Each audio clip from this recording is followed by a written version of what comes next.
Coucou Gérald, alors qu'est-ce que t'as encore fait comme connerie aujourd'hui? Vous écoutez le pilote de votre podcast, de votre islamo-podcast préféré, puisque on vous le dit clairement, disclaimer, avertissement, si vous êtes un tout petit peu au centre ou à droite, ce n'est pas la peine de nous écouter, vos oreilles risquent de vriller.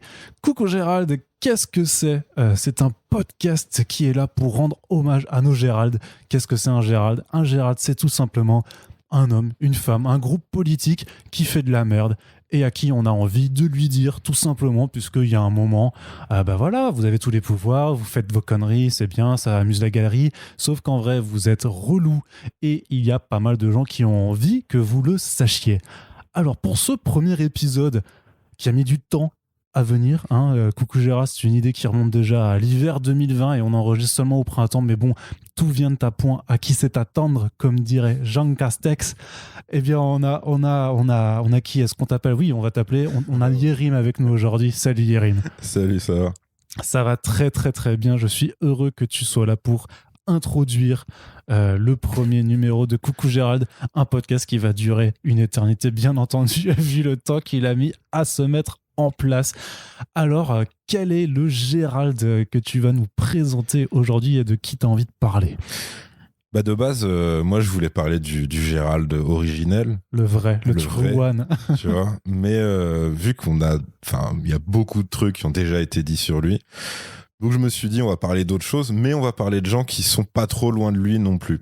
Ok. Du coup, j'ai choisi la LICRA. Super. Donc la LICRA, ça veut dire Ligue internationale contre le racisme et l'antisémitisme. Et là, si tu suis bien, normalement, il y a un truc qui va pas du tout. Parce que si tu vas voir un psy qui te dit « je suis spécialiste des troubles mentaux et aussi la schizophrénie », a priori, t'es pas en confiance parce que les bases sont pas acquises. Ou alors, c'est des gens qui utilisent des termes qu'ils comprennent même pas, tu vois. Après, je suis un peu mauvaise langue parce qu'il y a eu une époque où ils étaient plus honnêtes. Et ils s'appelaient la LICA, L-I-C-A. À ne pas confondre avec les licans qui sont des loups-garous, à ne pas confondre avec Elikan qui est un ostéopathe niçois apparemment très compétent. Mais le souci, c'est qu'à l'époque où ça s'appelait la LICA, il y a pas mal de têtes de chez eux qui ont collaboré avec Vichy et qui sont devenus les gars sûrs de Pétain. Et c'est vrai que la LICRA communique très rarement sur cette partie de son histoire, sans doute par modestie.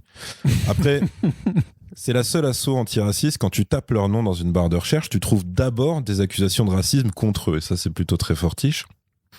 Et niveau ligne politique actuelle, on est clairement face à des vainqueurs, puisque si l'été, ils sont piqués par un moustique, pour eux, il faut faire des états généraux sur l'antisémitisme. Par contre, quand t'as des meufs renois qui essaient péniblement de se faire tourner une liste de gynécologues renois parce qu'elles ont vécu des violences gynécologiques et du racisme en milieu médical, là, par contre, la LICRA dénonce une folie identitaire et demande au ministre de la Santé de défendre l'honneur de la République. Et c'est vrai que si tu réfléchis 2 secondes, même toi Arnaud, tu vois, si tu arrives à te mettre dans la peau d'une femme noire, quand il s'agit de décider qui peut ou pas, en tant que médecin, inspecter, tu vois, ton intérieur, la première question que tu dois te poser, c'est qu'en penserait la LICRA? C'est-à-dire que tu as clairement besoin de leur permission. Oui. C'est les plus compétents, ils sont légitimes, et surtout, ils sont vachement concernés par ce problème. Parce que c'est vrai qu'il y a énormément de femmes noires chez la LICRA. Il faut voir l'organigramme, c'est assez stupéfiant, effectivement. Voilà. Après, 100%. En vrai, non. Il y en a une seule, par contre, qui s'appelle Rachel Kahn. Alors, on va parler un peu d'elle parce que c'est toujours rigolo. Donc, c'est plus ou moins un Frankenstein conçu par un droitard. C'est-à-dire, ils ont mis toutes leurs opinions de merde dans une seule personne et au moment de la refermer, ils se sont dit, attends, on va lui ajouter une armure. On va en faire une tismée, elle va avoir une coupe afro, elle va être binationale et dans sa folle jeunesse, on va lui faire 2-3 tours sur la tête, comme ça on pourra aussi lui coller l'étiquette danseuse hip-hop et accessoirement lui filer un emploi fictif à la place hip-hop. Donc ça c'est l'argent de la mairie de Paris, donc plus ou moins le tien, c'est ça qui est. C'est vrai que jusqu'ici, ils avaient des Abdoulaye Kanté, mais lui, il est flic, donc forcément très limité. Il fait des blagues sur les gens qui perdent un œil en manif. C'est le genre de champion qui se fait terminer sur Twitter tous les 4 matins, et quand une de ses potes l'appelle nègre de maison avec un smiley affectueux, il répond avec un emoji cœur. Aucune vanne, c'est retrouvable. Ça. Ouais, je crois que je l'ai vu passer. Le truc, c'est qu'en fait, c'est un podcast à visée un peu humoristique, mais en fait, tout est vrai. Oui, tout est vrai, mais des fois la réalité te fait des cadeaux, tu vois, il faut les accepter, il faut les prendre, faut en profiter. Eux, c'est un buffet gratuit. Donc après, par rapport à Abdoulaye, Rachel, c'est le même modèle de base, Sauf qu'au moins, elle sait lire et écrire correctement. Donc, ils ont pu lui faire chier un bouquin. Et ça a débouché sur une tournée médiatique qui dure quand même maintenant depuis plusieurs mois. Alors après, c'est vrai qu'en plateau télé, dès qu'elle essaie de faire des phrases longues, ça se complique. Par exemple, son grand truc, c'est de refuser le mot racisé. Et elle s'est déjà justifiée en disant déjà, racisé, ça ressemble à excisé, donc ça ne me plaît pas trop. Non. Et c'est con parce que si elle avait pensé au mot précisé à la place, peut-être que du coup, elle aurait capté le concept, tu vois, de racisé. Mais c'est-à-dire que, voilà, en gros, t'as déjà plein de sociologues qui ont dû avoir un AVC en entendant cette créature s'exprimer. Mais là, même un prof de français vomit du sang, en fait, en entendant une connerie pareille. Parce que si tous les mots qui finissent par isé, c'est la même pour elle, c'est juste que le principe de suffixe, qui est quand même une des bases de la langue qu'elle parle, apparemment, Rachel l'a toujours pas compris.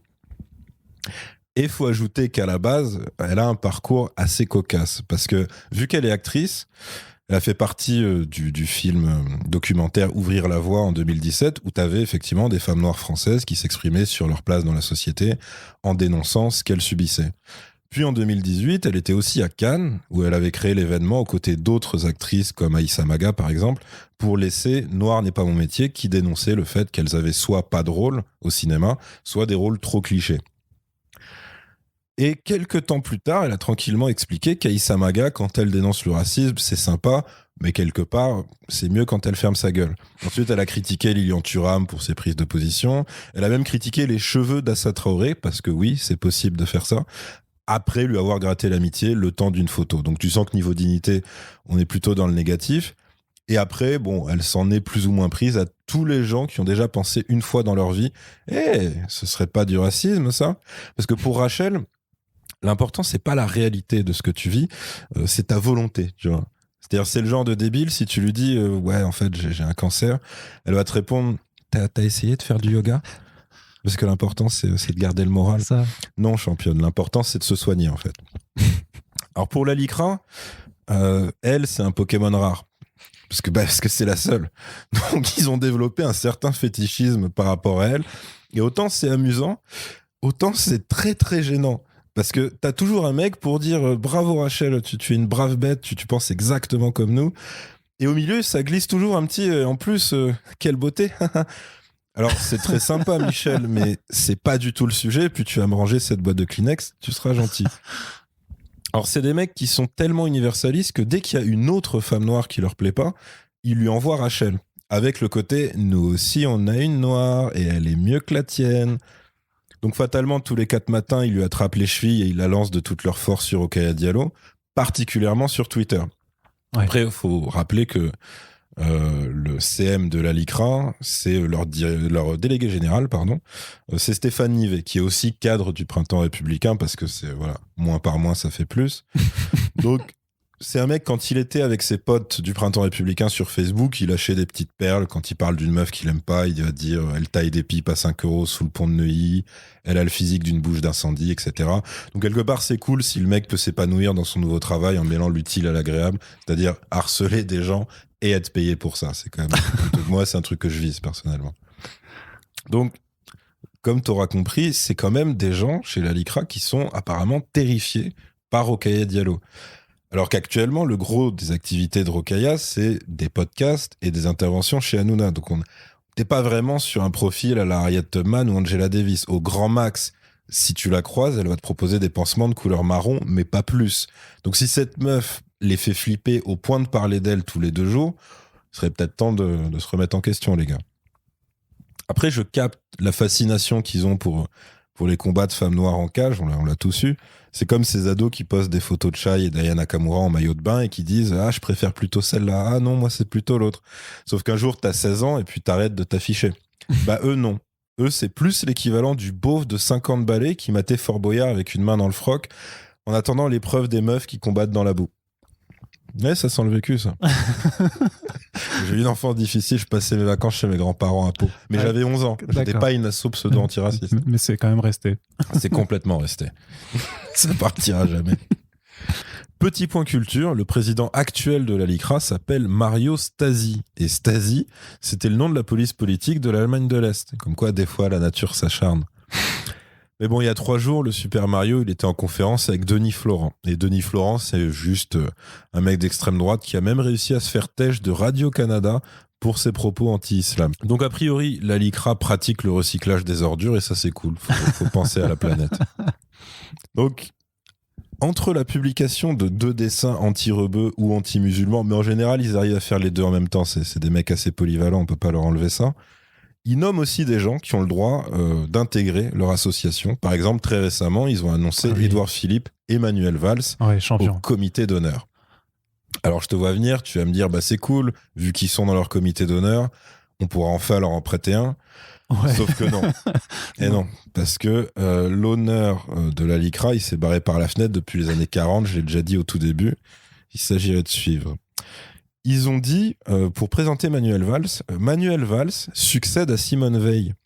Alors non, vous l'avez fait succéder à Simone Veil, parce qu'il y a autant de proximité entre Simone et Manu qu'entre du caviar et de la pâté pour chien. De la pâté pour chien après digestion, c'est vraiment la merde dans le caniveau.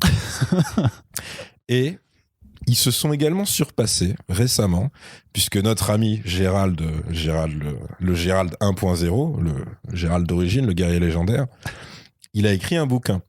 Et parce qu'il fait pas que écrire des textos de forceurs en se tirant la nouille.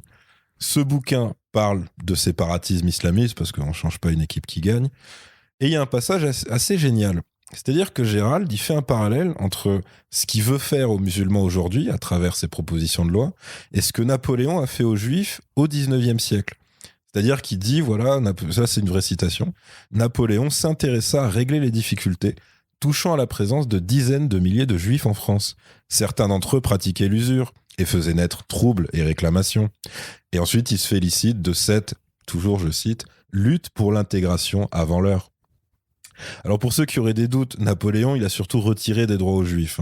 C'est cool que Gérald fasse lui-même cette comparaison, parce que c'est à peu près ce que tous les musulmans disent en se faisant traiter de parano, mais c'est vrai qu'on pouvait s'attendre à ce qu'il se lâche un peu moins que ça, tu vois, surtout dans un bouquin. Après, bon, attendre de la subtilité de la part d'un type qui se bave dessus à la vue d'un collant, c'était peut-être trop demandé. Non, parce qu'on parle quand même du mec qui a écrit à la case loisirs de son trombinoscope Sciences Po Lille, regardez les strings qui dépassent. Donc bon, on n'est pas non plus vraiment, sur c'est du vrai ? Oui, c'est vrai, c'est totalement vrai. Putain, c'est pas possible. Du coup, la LICRA a rien dit, parce que c'est le même dilemme que quand t'es journaliste rap français et que t'apprends qu'un rappeur baisse des mineurs. C'est-à-dire qu'à un moment, t'estimes que c'est pas ton travail, en fait, de dénoncer ce genre de choses. Donc la LICRA n'a rien dit. Et plein de gens ont attrapé leur veste. Du coup, vraiment un reculon, ils ont fini par faire un communiqué pour expliquer que ce passage dans le livre de Gérald n'a rien d'antisémite, en réalité.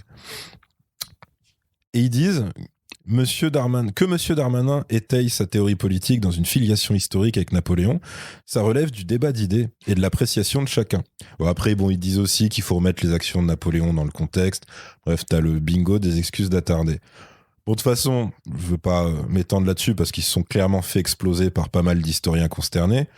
Mais pour moi, c'est un peu cruel, parce que moi, j'ai plus vu dans ce communiqué un hommage au sketch des inconnus. Parce que ce que la LICRA te dit en filigrane, là, c'est que, en gros, il y a le bon antisémite, il y a le mauvais antisémite. Et après observation, ils ont raison. C'est juste que le bon antisémite, c'est celui qui est au pouvoir. Alors que le mauvais, il habite en banlieue, il est basané, au max, il peut faire du rap, pas grand-chose de plus. Il lui manque la rigueur allemande, si tu veux.